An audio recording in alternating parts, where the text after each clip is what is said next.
Good morning and welcome to Cornerstone's webinar, The Great Recruitment Reset, a panel discussion on leveraging agile approaches and technologies in a changed world.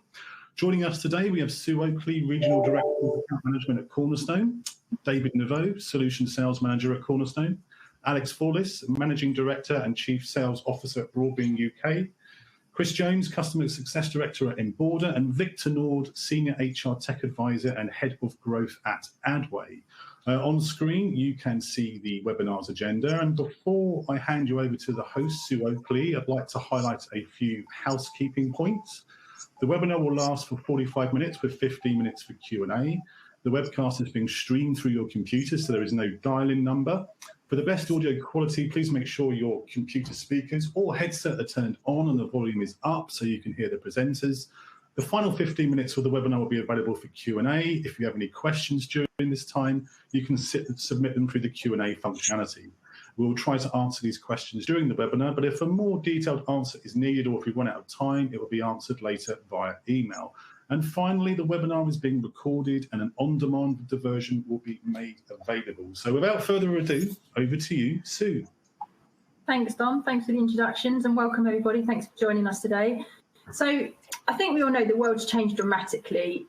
We're living this now. We've lived the reality over the last 18 months.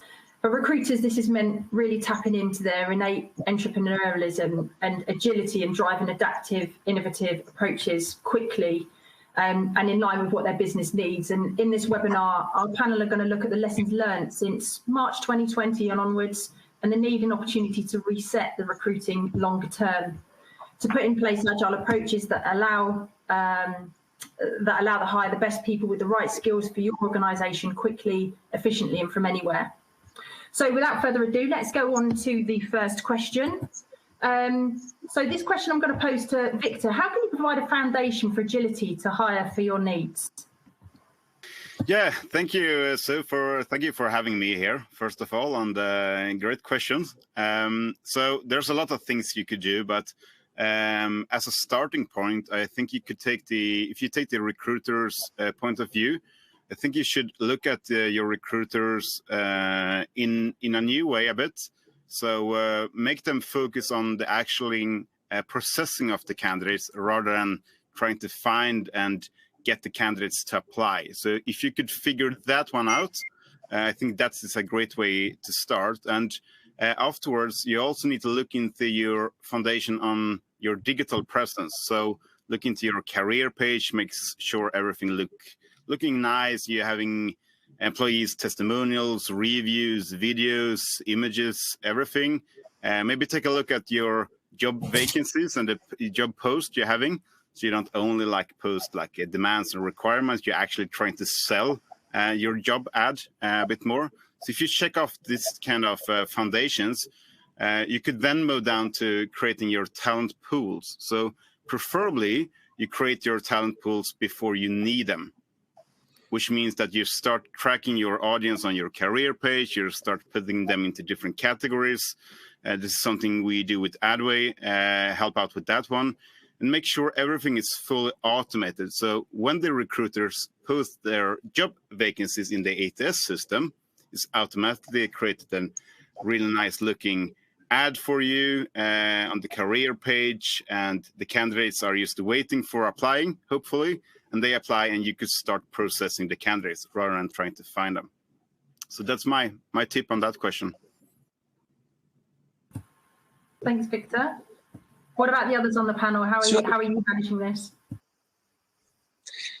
Yeah, I think just to add to that, what's critical on our mind is also having a great plan since the beginning. So I would say the last 15 months especially taught us that there needs to be some planning and some scenario planning, because we cannot foresee sudden peaks and troughs in the hiring activity. So I would advise two things, like to build in some agility, some dynamic resourcing. So know in advance, if there is a peak and I need to go outsource, I need extra help, who is my go-to person as a supplier to get more resources in my recruitment team. Look at your technology, if suddenly you need to post a lot of jobs tomorrow, Do you have the ability to do so? If you need to process a lot more applicants, how can you accelerate that process? Like that type of scenario planning. And finally, I would say it's really also critical to benchmark to the market to understand, how the competition is at any point. So we tried, especially the last 15 months, to post a lot of our data about what's happening in terms of supply and demand in each industry to give this idea of the changing environment. If we look a year ago, you would post a job, get hundreds of applicants, and the difficulty would be how to process those applicants. If we look at today, literally in most industries, it's very difficult to find people. So the focus needs to be elsewhere of how to attract more people for my role. So I'd say planning, benchmarking to the market, and building some dynamic resourcing in the hiring process is really critical. Yeah, interesting, because we're mentioning things around talent pooling, we're mentioning about reporting. Interestingly, none of these things are really new things. They are things that we kind of really need to go back to basics and really start reevaluating. And to your point, I think we have got candidates applying, but potentially it's about right now, because of the mass in the market, it's about the right types of people applying and how you manage that, because that can be massively admin intensive. So yeah, I agree with all your points. What about Chris or David? Do you have any opinions on this particular question? Yeah. Well, we both do. Yeah, you can start, Chris, and I can finish off. Sure. I think one of the things that we've seen at Enboarder is because people aren't in the office and a lot of remote work happening, hiring managers are asking more than ever to know what's going on and what the process is. And kind of following on from Alex's point there around planning, I think a key part of it is making sure that the hiring managers are aware of what the process is, what they need to do, and making it very clear and spell out what things have to happen to get that person in the door. So I think it's going back to that over-communicating, because we are in this remote world, makes it even easier for hiring managers to understand the process and what they need to do, which then inevitably leads to a quicker ability to get people in seats when everyone's aligned. So that's kind of my 2 cents of what we've seen. Yeah, and if I could jump on that one, I think like the automation part is super important as well. So automating as many processes as you can and figuring out that one as of now, what you could automate and what you could not automate, and then build a process around the steps that you can't automate. And also finding new channels maybe. So if you're having hard to find really good candidates and they're hard to get candidates, then maybe you need to explore some more channels. So maybe you need to explore like social media. There are coming up new social media platforms almost every month. So explore them and figure out a way to get your ads and promotions out there. Yeah, I agree with everything that has been said. And I think that one thing that I do believe that we also need is, and I think many people already have that, is good technology, flexible technology to help out in the processes. I think there's a lot of useful information in these systems that we are not analyzing well enough, but and that analysis could also be the basis for the plan around where your bottlenecks are and how you can improve things. I think that we have also a situation where many companies, organizations around Europe and in the US, of course, they don't use the full potential of their technical solutions that they have in place and its ecosystem. So I think one recommendation would be to have more dialogue with your kind of vendors in the space, because we are kind of preparing a lot of things for you behind the scenes, and sometimes the ecosystem is really supporting you in work. So that's why Cornerstone, as an example, has organized this seminar with different stakeholders that could be beneficial for you. Yeah, that's a good point, David. Actually, making the most of what you've already got in your tech stack is, I think, a really important piece right now, especially because budgets are tight. it's very difficult to go and ask for more money to make changes. But actually, if you genuinely look at what you've got now, I think there would be a lot more, just as you said, talking to the vendors that are even, or our partners that are even on the webinar today. I think even just a conversation can help you start thinking differently. So yeah, thank you for those. So let's move swiftly on to question 2.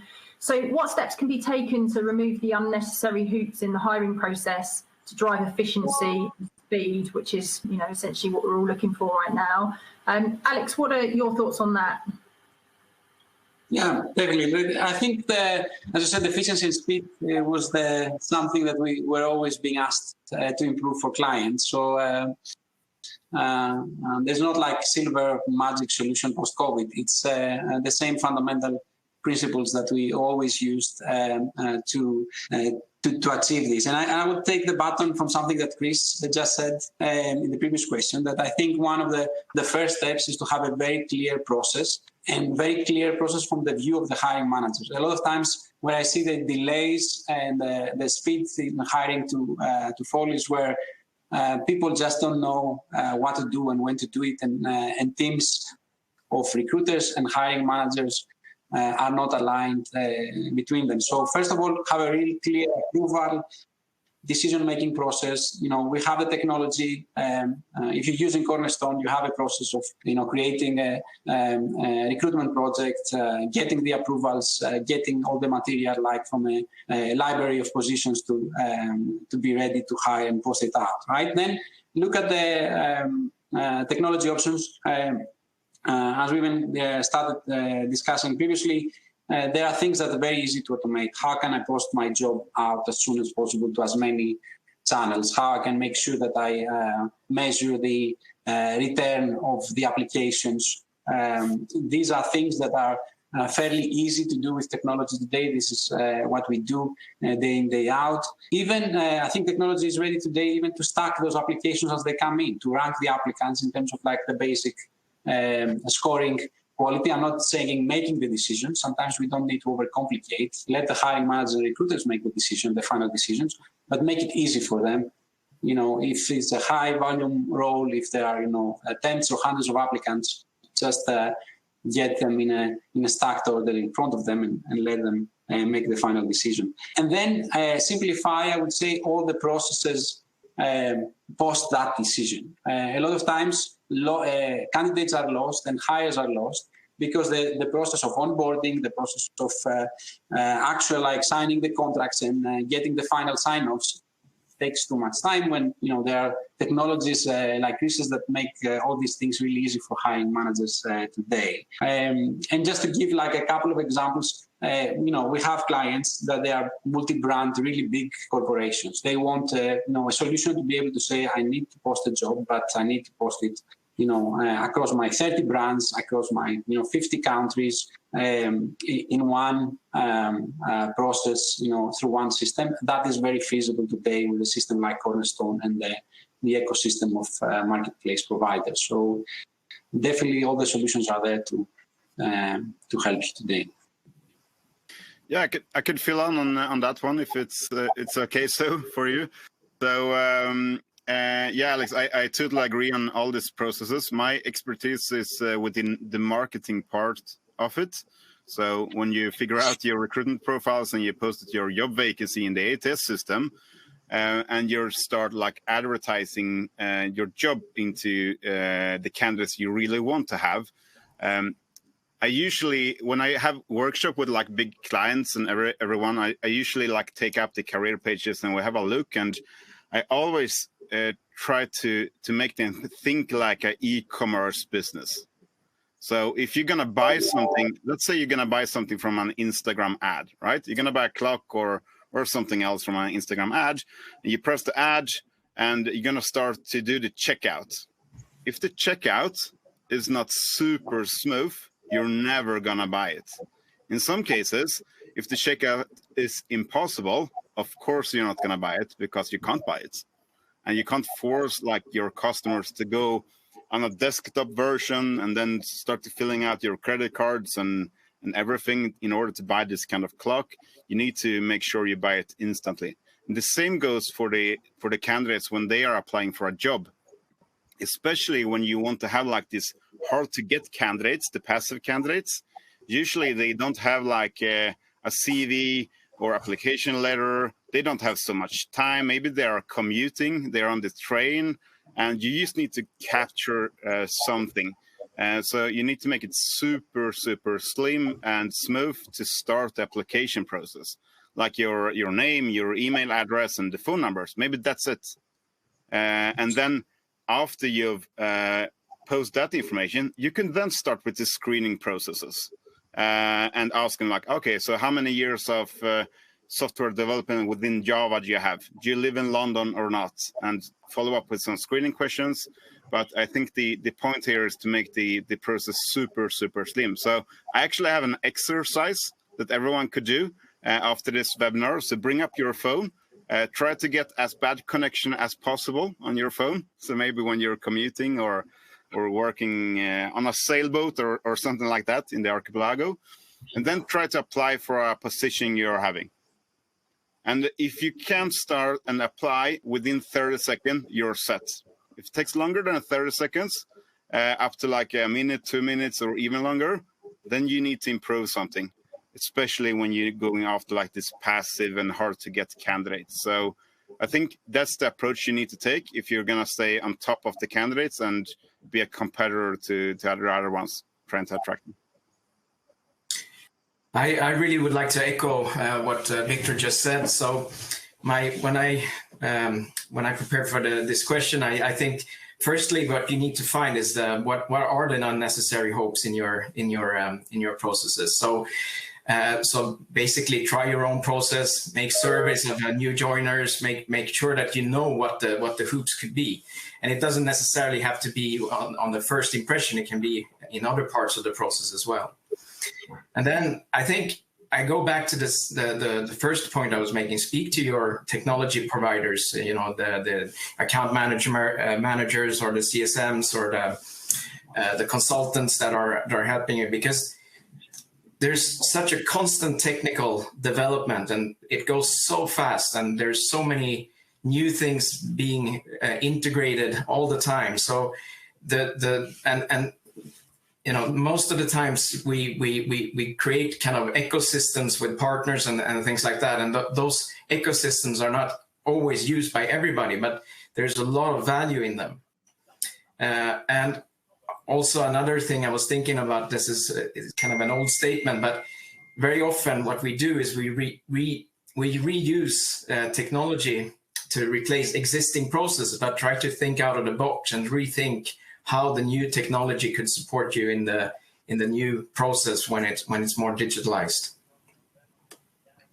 And I'd like to add some follow-up that this idea that Viktor said of think the job seeker as a consumer. I would say go one step further and think your own recruiters and hiring managers as a consumer of that same. They need to have that same simple experience. So I would ask them in a similar capacity: can you within 2-3 minutes? Show me how in the internal system I can find the job, post it externally, and then manage the applications as they come in. And that whole journey needs to be very simple. To give you an example, we have clients such as Lookers or Green King, where they have hundreds of hiring managers dispersed in a franchise network of car dealerships or pubs, right? These people are not day in, day out recruiters. They need to have equally a simple experience to be able to process the applicants through the entire process. They need to have a simple process where they can go in, pick a job from the library of job descriptions in Cornerstone, send it out to job boards and manage the application. So I 100% agree. I think the same way Amazon changed the consumer experience, we need to review the experience that we give to our own recruiters and applicants and job seekers. Yeah, maybe I can add something more into it as well. I think on the marketing piece again, because I'm speaking about that one, I think you need to evaluate the results more in real time rather than waiting for a long time. So usually recruiters post something and you're reflecting that one on job boards and then you wait for like 20 days or 30 days, and then you start seeing like, okay, now I'm going to look into how many applicants did I get, what was the click rate, the drop-off rate, and everything around it. And then, okay, maybe we need to change the ad and republish the ad or something like that. And that process is too slow. So you need to draw the conclusions after the first day and the second day and in real time. So you need to change the ad, maybe you need to change the channels, maybe you need to put things on more budget or less budgets. You need to be a bit more agile on the advertising part of it. So if you could figure out a way that you could work more agile when it comes to the ad performance, that's the way to go, and not wait too long. Because if the ads is not performing after a day or two, it's not going to perform after 20 days or 30 days. It's just a dead end. So you need to be on top of that one, I would say.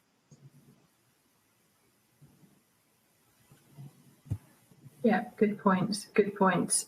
And I really like the thinking about thinking of the consumer experience, thinking of it more of an e-commerce experience rather than a candidate experience. And I think from my experience of working with all our customers for many years, it's one of those things that the career site gets built and then kind of left.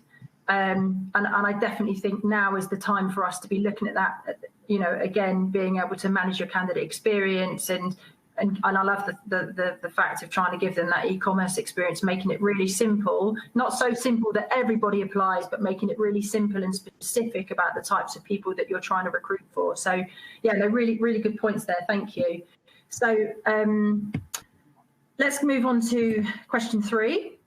So how can gamification techniques, upfront skills assessments and automation accelerate high volume hiring? David, what's your thoughts on this one? Yeah, so I would say that most companies, because of the pandemic, of course, but maybe before that as well, they have an end-to-end digital process to hire and recruit people. But that said, most companies still today don't have a fully automated and integrated process. So I think there's still a lot of work to be done when it comes to that.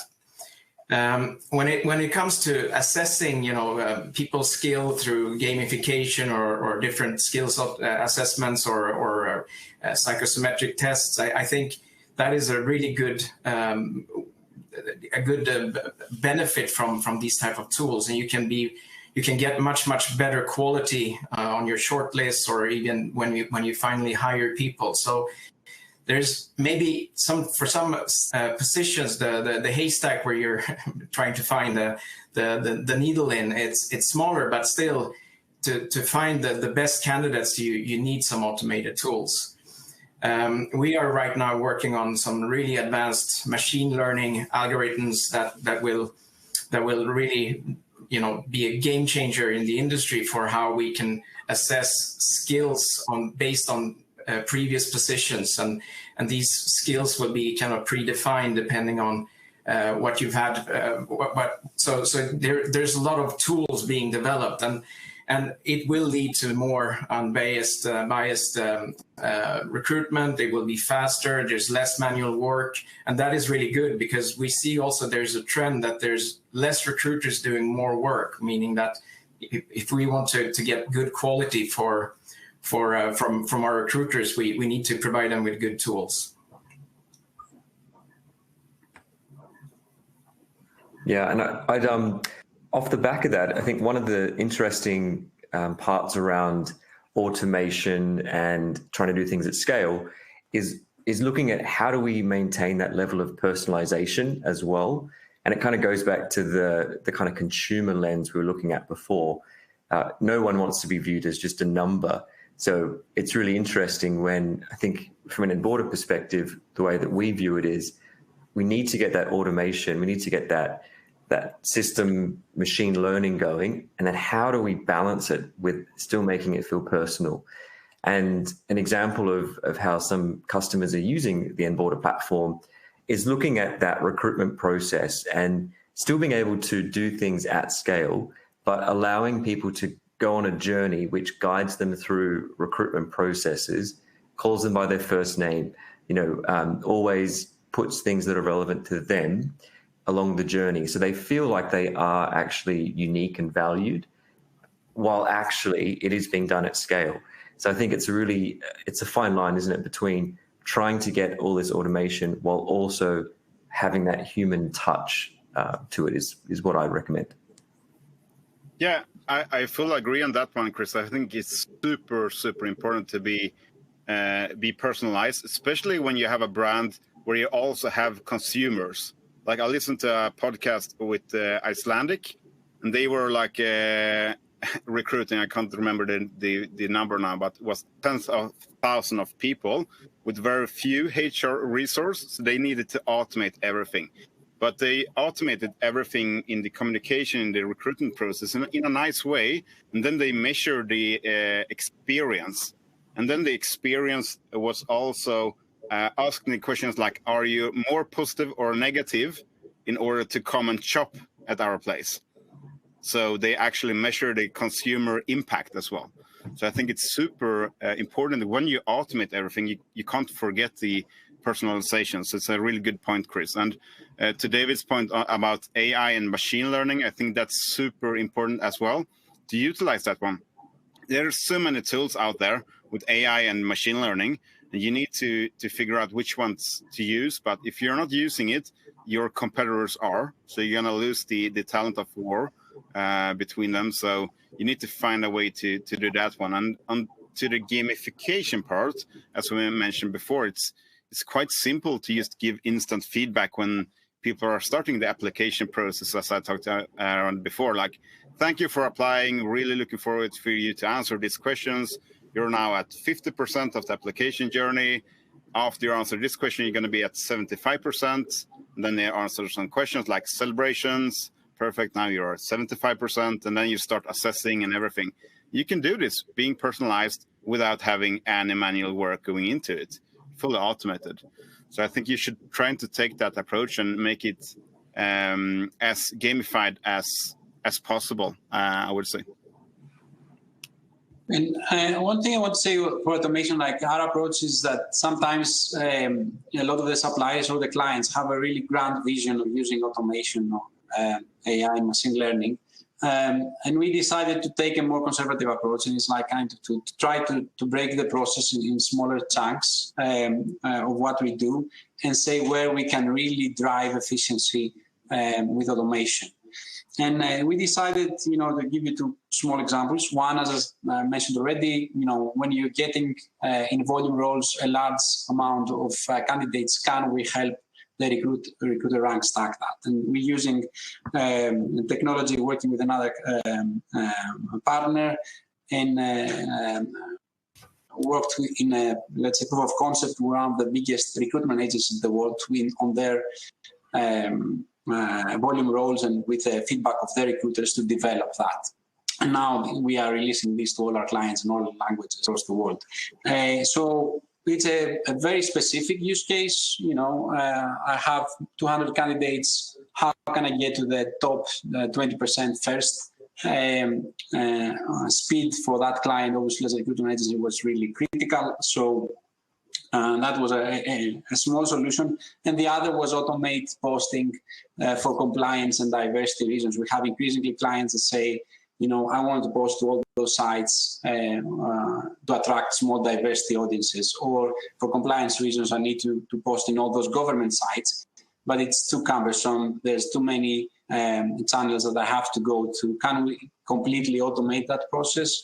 And we can today. So finding these, I would say, areas of work that are really focused, and AI can do an exceptionally good work, instead of chasing the huge dream of having a robot recruiter or stuff like that. So I think that's also a good stance to take when it comes to automation.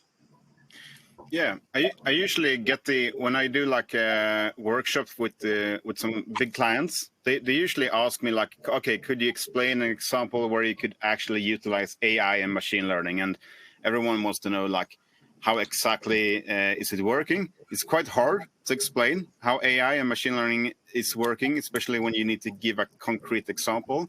But what I usually trying to picture up regarding in the marketing part, because that's my expertise. If you take a candidate journey, let's say the candidates are coming to your career page. Maybe you source them or you advertise somewhere, but they come into your career page. And what you could be doing on the career page, you could harvest the information about the behaviors, right? So you can see who is clicking on what ad.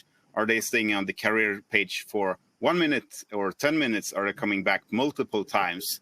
Which cities are they interested in? And everything around that one. If you start gathering that kind of data and putting into a database, then you start gathering the data about the social media profiles as well of all the visitors. Each person have like 50,000 data points on Facebook. So that's super complex, right? But if you're gathering that kind of data together with the behaviors, you could then draw some analysis around who's actually the personas and archetypes of the candidates visiting our career page. Who's applying, who's not applying, who's getting hired, who's not getting hired, and you're going to figure out soon enough the exact archetypes you want to reach. And then you could utilize AI. So before that one is only like gathering the data and trying to map them out. Could be some kind of machine learning into it, but then it comes down to lookalike audiences. So if you have like, here's my personas, I want to reach exactly this kind of audience that we made thousands of hires from, but I need more of this kind of candidates. Okay, let's create the lookalike audiences. And then you create them on social media and you push out ads and you see if they're converting, and then you're creating yourself a loop of your own algorithm. And then that's how you could utilize AI in a marketing perspective. Did that make any sense? Yeah, it did. Yes, it did. It was good, Viktor. Thank you. And I think the interesting thing as well, I mean, gamification, again, is not new, but for me, the exciting piece around that is and we haven't really talked about it. We've talked about the gamification or the AI piece for recruiters, but not so much for the candidates and the candidate experience. And I've worked with a few companies that have had a kind of, you can call it gamification, but these kind of questions on the website that say, hey, what are you trying to apply for? You know, do you like to get up in the middle of the night? If so, we've got a night shift role here, you know, that kind of thing. But actually, if you take it one step further and think about if you move that more to a skills-based, because candidates don't always know what they're trying to apply for. They don't always necessarily know, you know, job titles are changing. They mean different things between businesses. And actually, if you put that into a skills element and start getting candidates to think more about what their skill set is, and then your gamification piece actually says, hey, you've got these skills. How about thinking about this role within our business?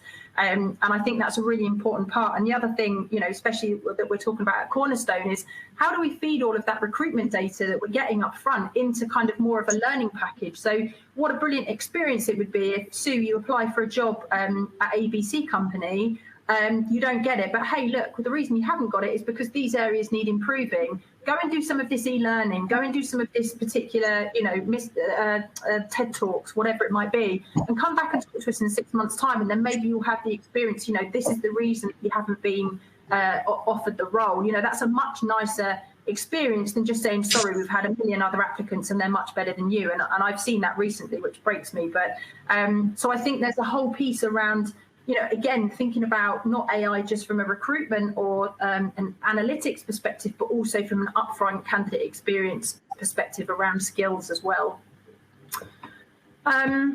Brilliant. So thank you for that. So let's move on to our last question, because time is flying. So question 4, what steps can you take to overcome the common challenges around integrating recruitment technologies to ramp up quickly? I think we've all experienced this in the past. So Chris, how do you see this working with Enboarder? Yeah, great. And it's important, right? So for some context, Enboarder kind of kicks in at the tail end of the recruitment process once someone might have accepted an offer and they're ready to be onboarded into the organization. So we constantly kind of have these conversations with customers around how the hell do we connect everything together?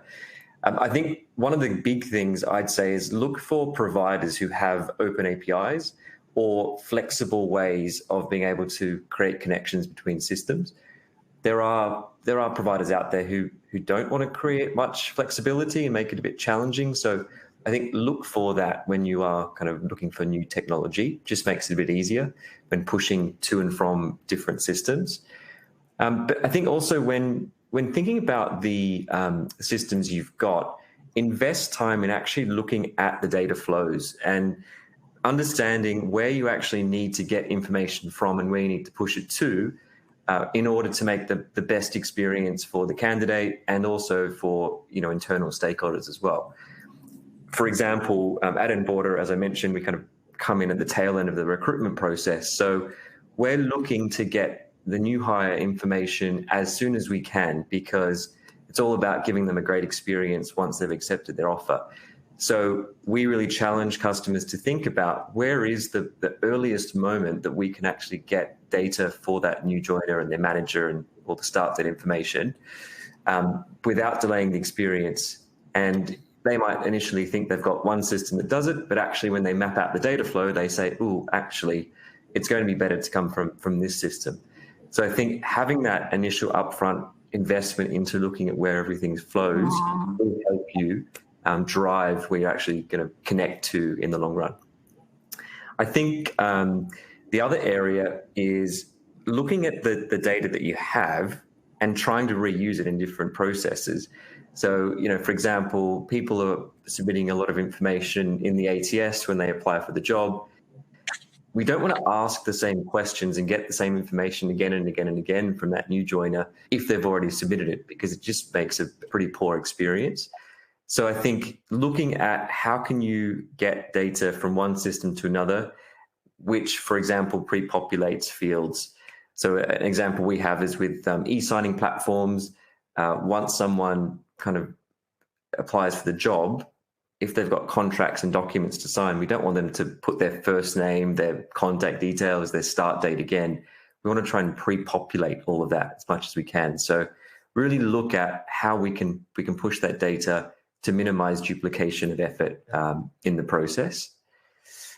And then just a couple other things. I think, once you've started putting all that together, your process map, all the rest of it, the next part is communicating. So looking at and I mentioned this in the first question, how do we communicate with hiring managers, with candidates, with other internal teams, what the processes are, what's happening where, because a candidate might receive an email from a background checking supplier, the ATS, maybe there's a HRIS, and they're getting bombarded with all these different emails.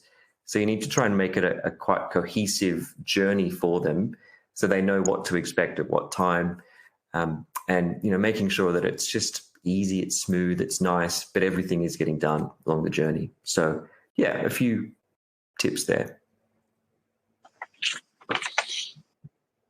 I think Chris made this answer 100%. He covered almost every point I had in mind, especially on that data model.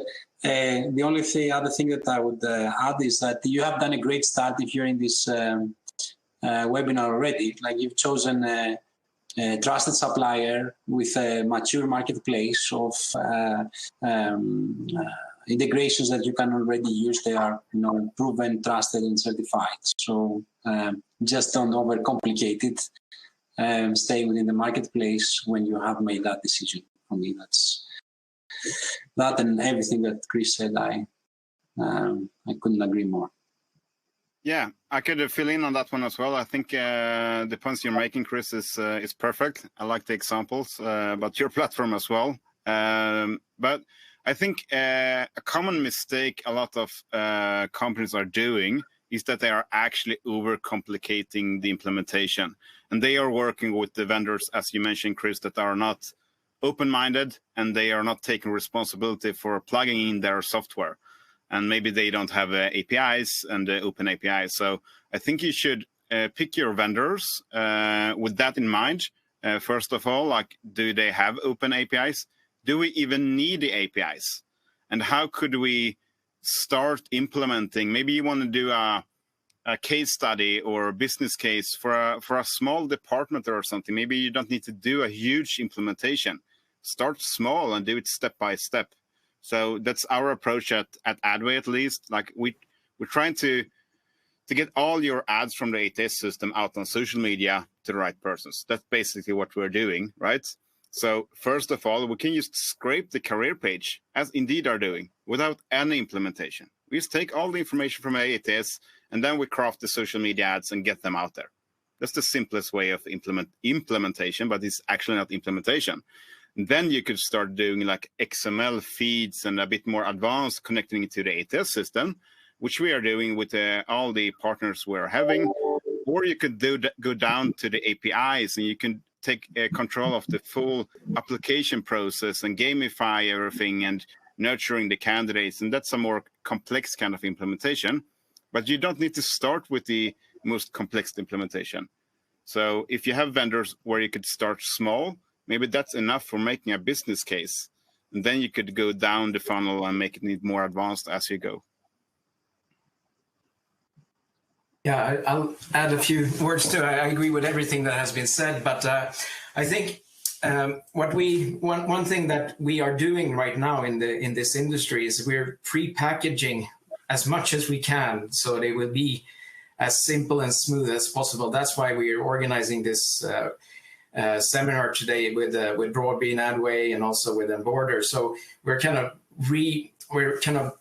creating things based on what our customers are asking for that is already ready there. So if you in turn look for where you have your biggest challenges, if it is within sourcing, screening, assessment, selection, or onboarding, wherever it is, and then we speak together, we will help you to find the quick, simple solutions that doesn't have to take a lot of time to implement.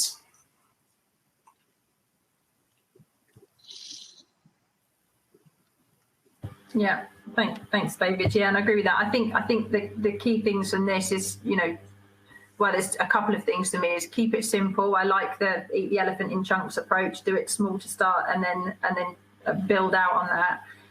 But also, I think the thing for me is, I think it was Viktor said, what's the end game? What is it you're actually trying to achieve by doing this? And I think if we always start with that, whether you're integrating technology, whether you're putting in an ATS, a learning system, or whatever it might be, actually what's the end game? Why are you doing it? What's the challenge you're trying to fix? How are you going to report on that? What are your analytics, et cetera, and then that can go back to kind of how you implement the system. But yeah, I think the key thing is make sure you're mapping this out properly, but don't make it too complex.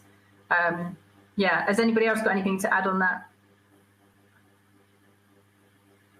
No, if not, we've got some questions come through, so we can move on to some questions that have been sent through. Let me just grab them. Here we go. So this is a kind of question to all of you. How can your specific technologies enable recruiters to continue to be agile? So that's to all of you. Who'd like to start with that one? Viktor, do you want to go?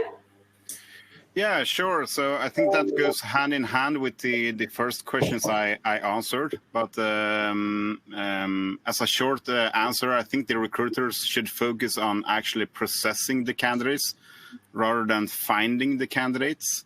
So at Adway, we're just trying to get you as many candidates as you need to have as many good candidates that you could process, and then focus on processing the candidates, doing interviews, assessments, doing the gamification we talked about, and then make sure to do the hires and continue with the onboarding process and everything around it. So I think they should focus on their core competence, and we could help out doing the marketing piece for the passive candidates. For the active candidates, you probably want to do the job boards and get as many points of contact as possible on that one. Mm-hmm. And Viktor, can you give consultancy on that as well? Is that something that you can help with and actually consult with the customers to say, look, actually, we think you should be doing this, or do you just let customers come to you and say, look, we want to do this? How does that work? Yeah, so you do both ways. We do some pre-studies for a lot of companies. So where we go in and we take a look of the social media presence. So we take a look on Facebook, Instagram, Google, Snapchat, TikTok, LinkedIn, and we draw some analysis around that one. We deep dive into the career page, the application forms, and then we give back to them like, here's like 50 to-dos you may want to do, and maybe 20 of these to-dos we could help you do. So that's usually the approach we're taking, doing the pre-studies. And then just being simple and just try some ads out, because a lot of people think that I can't recruit a manager through Instagram ad, or I can't recruit this software developer on Facebook because I need to advertise on Stack Overflow or GitHub or something like that. So we always try to challenge a bit on that one and actually make some posts out on social media and then give back the results and say, like, it's going to work for you. Look at the candidates applying. So, yeah, and that's actually the giveaway I have from this seminar as well. Like, if anyone wants to try out the social media, I will give you free credits. I will pay for the ads for you to try it out. So I will create the ads, or not me personally, but Adway will create the ads for you. We'll pay for the credits, and we'll give you some really good candidates, and you could get a feeling on how it is to advertise on Facebook and Instagram. Okay, brilliant. That's great. Thanks, Viktor. And if people want to take advantage of that, how do they do that? Do they just contact you, or? Yeah, preferably they contact the person that they have responsible in Cornerstone and go that way. But otherwise, sure, contact us on our webpage or me on LinkedIn or something Brilliant. like that. Great. Thanks, Viktor. Who'd like to follow that then, a freebie? Who'd like to follow the freebie from Viktor? Yeah.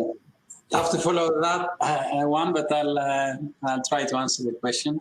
So pretty much we were always kind of the connector. We are connecting our clients to the largest international network of job sites that they can post their jobs, right? So we always were about agility and scalability and speed. And I would say we're trying to increase that even more by doing, I would say, three things. One is we are adding to the traditional kind of job board network that we have now, programmatic offerings and options. So pay for performance, the ability to not just have to pre-buy a contract of jobs, but to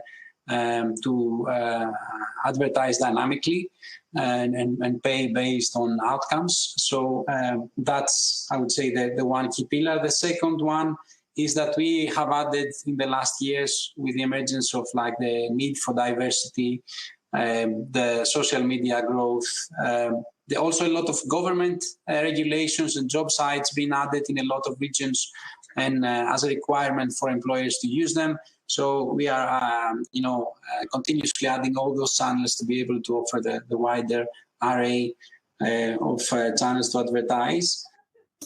And the third one is to deepen our integrations. David spoke about it. We want to be rooted and even change our interface increasingly to look exactly the same as the ATSs we're integrated with. So we don't want the hiring managers or the recruiters to swivel chairs. We want them to stay where they're comfortable within Cornerstone and use all our capabilities through that. So that's our the key three pillars. And I add one more that I mentioned as well, is that we also have a lot of data about the market. Just to give you an understanding, in UK alone last year, we published around 20 million job adverts, and we sent back to our clients about 60 million responses. So we can give a very real-time view of what's the supply and demand in the data to our clients as my free gift. Happy to send to everyone as much data as we have on their industry and market to understand what's the competition and how is it changing the supply and demand from the part of job seekers. So that I would say are the key ways. We're always global. We're always in multiple countries and locations, and we speak 16 languages. Trying to be as local to the needs of our clients. Brilliant. Thanks, Alex. It's Giveaway Thursday, huh? So, Chris, just to remind you, how can your specific technologies enable recruiters to continue being agile? Over to you. Yeah. And what's the gift? So I think there's two key parts for this from Enboarder perspective. As mentioned, Enboarder kind of comes in once the person has accepted a job offer, And that's a key period between job offer acceptance and starting, where recruiters want to make sure those people actually join. So a big part of where the platform steps in there is allowing for recruiters to kind of see how engaged that new joiner is in that process before actually joining, and keeping on top of things that aren't being done, looking at risk factors. Do we think this person's a flight risk because they're not engaging with the information we're sending them prior to joining? And also having automation. So if someone hasn't viewed a certain number of things, they've received, triggering an alert to the recruiter just to say, hey, you might want to actually give this person a call because there's a chance they might be having doubts in the process. So I think it's having that ability to know what's going on, have a better idea, are they going to join? Having that kind of automation helps there as well. But the second part, I think, it looks at tying the process together between the recruiter and maybe an onboarding team, depending on what your organization has. We've got a lot of organizations who actually build their timeline, and they actually bring the recruiter in as part of that timeline. So on the new joiner's first day, they'll send a message to the recruiter saying, hey, FYI, your candidate has just joined. Why don't you just give them a quick call just to welcome them to the team as well? So it's quite nice to complete the journey and make the candidate feel like it's not just a handover where you're never going to hear from the recruiter again. It's a nice kind of welcome. You're now in the hands of your manager and the team as well. So both from a tracking perspective, but also from a cohesiveness perspective as well. Yeah, nice. That over communication again. I think that's a really nice, moving it from the recruitment through to the day one start, so important to do that handover well. And so that leaves you, David, for Cornerstone. Yeah, so I do think what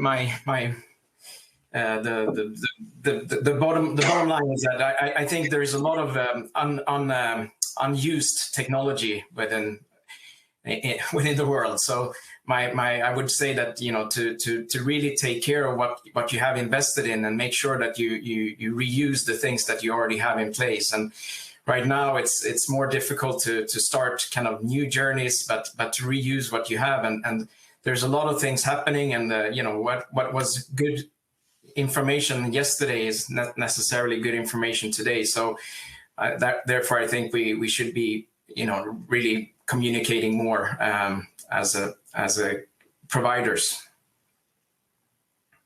Yeah, and goes back to the point of today's webinar of agility, right? So yeah, agree. So the next one's quite a quick one actually. How quickly can your technologies be implemented into a company? David, do you want to take that one first, and then we'll move back round? Yeah, so it all depends what you mean with technology. So a recruitment system can be implemented very quickly, but it also depends on what your specific process is. If you want to do it more adapted to your needs, but there's no standard answer, I would say. So I cannot say that it's 2 weeks, or I cannot say that it's 6 months, but it depends on the need. So this is something we can discuss on an individual basis, and then we can give you a very specific answer after a few meetings. That's a politician's answer, isn't it? Yeah. Thanks, David. Chris, do you want to go next?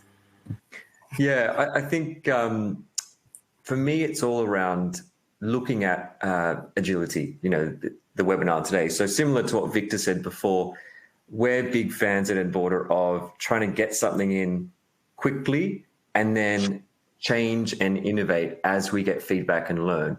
So we've had some customers who will get their onboarding platform live in 2 weeks, 3 weeks, 4 weeks, and then they might put that into a particular country. And over the space of the next 8 weeks, they might be looking then to develop the process and what the content is for the rest of the world while they're learning from that one region that they're piloting in, essentially. So they're kind of executing, going live in 4 weeks, but they're constantly developing and making changes as they go through. So we probably see 6 to 12 weeks is the time frame for most organizations to get up and running. And then it's just a constant review and seeing what's working and what's not working and making tweaks over the months and years ahead. Thanks, Chris, once again, to being agile, taking the agile approach, which is what we all need to do. Who'd like to go next? Viktor? Yeah, sure. So our approach, getting your ads out on social media, we can do it within a few days. If you have Cornerstone, it's already fully integrated. So it's super simple to set up. But if you want to be a bit more sophisticated, you need to maybe have 30 days or 60 days or something, where we need to gather all the candidates visiting your career page and ATS system and drawing some analysis around it and start creating these lookalike audiences and utilizing the AI. So that's usually going to take like 30 or 60 days to get the power of it. And then it's just going to self-improve. The longer you use it, the better the audience is going to be. Yeah, great, thanks. All right. And on our side, the implementation, again, it's sometimes a political answer, but we have, clients that are very small and clear about what they want to do, and we can get a client online within a week, and in some cases even days. Usually, the correct answer, I would say, for the Cornerstone client as a project is around 4 to 6 weeks. A lot of times it has to do with things like understanding the exact channels they want to use, reviewing that list, integrating maybe with a couple that are missing. But usually that's a very kind of safe period of 4 to 6 weeks to start using us, unless it's a larger project and it's delayed by other reasons. I don't see the reason to an implementation to take longer. Thank you. So in the interest of time, we've got 4 minutes left and we've got one more question that's come through. So anybody want to take this? In your experiences, what are the common barriers to resistance with embracing technology when you know the genuine benefits they will bring to the recruitment process, and how can these challenges be overcome? So what are the common barriers to resistance? How do you know the genuine benefits? Yeah, who'd like to take that? And how can we overcome these challenges? I can kick off potentially. I think a common cause is because people are just so used to the way it's always been done, and that's just part of the organization. It's done that way, so it works. We're happy. I think one of the key areas to look at changing that is thinking about what's in it for them as the individual. So how can you actually make that person or that team's life easier? So it's looking at what are the key pain points that they're facing, looking at how long they're spending on processes, and almost just relaying back to them what they're doing and how long they're spending on things, and showing them there is a light at the end of the tunnel. We can actually reduce the hours you're spending on this, so you can actually then invest it in something which is more value add. So I think often it goes back to that personal feeling of, okay, they're trying to help me get more from my day and my job. So I think that's a key that I've seen. Yeah. I would add to that is one of the dangers over fragmentation of the recruitment technology stack. I think, the last years we had, hundreds of new startups and ideas and technologies coming up. And sometimes I think recruiters and recruitment teams are tempted to overcomplicate things. I'd say if the approach should be to get the key processes right, and then build on them and make sure you get the maximum of the existing, let's say, technology stack before, complicating and adding more pieces. That would be one advice on my side. And I agree 100% that it has to do with the training, with persistence in kind of using the tools to their full extent. Unfortunately, there has been a lot of churn of recruitment teams the last years because of COVID. Teams shrunk and then are growing up again. So sometimes we just need to repetitively offer training and help the teams to catch up on all the capabilities they have from their recruitment stack. Exactly. Well, unfortunately, we're out of time, so I'm going to stop it there. Thank you all of you for joining, and John, back to you.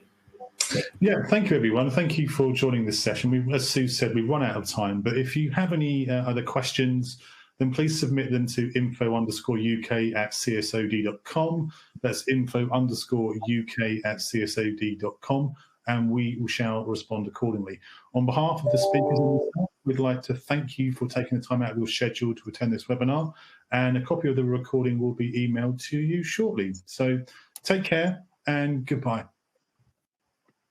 Thank you for having us. Thank you very much. Bye-bye. Take care. Thanks. Bye.